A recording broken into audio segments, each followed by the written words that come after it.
Magandang araw sa inyong lahat. Matutuklasan naman natin ngayon ang pagluto ng chicken pastil na nagmumula sa Mindanao. Kuya Bader, ano po lulutuin natin ngayon? Magandang araw po sa lahat at thank you Mr. AJ. Ngayong araw tayo po ay magluluto ng chicken pastil or ang tawag po sa amin sa Maguindanao, kagikit. Ang pastil ay isang lutuing Pilipino na gawa sa lutong kanin na nakabalot sa dahon ng saging na may tuyong ginutay-gutay na karne ng baka, manok o isda.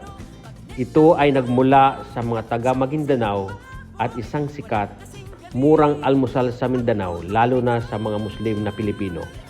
Ang pastil ay kilala rin bilang patil, patel, patir o pater sa Maranao at paster sa Iranon. Ang karne o isda na bahagi ng ulam ay tinatawag ng kagikit. Ito ay karaniwang ginutay-gutay ng karne ng baka o manok.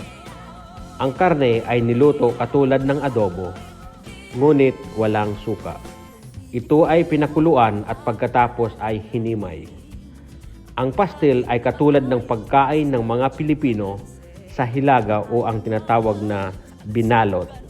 Ngunit ito ay naiiba sa pamamagitan ng paggamit ng ginutay-gutay na karne o isda sa halip ng mga buong bahagi ng karne.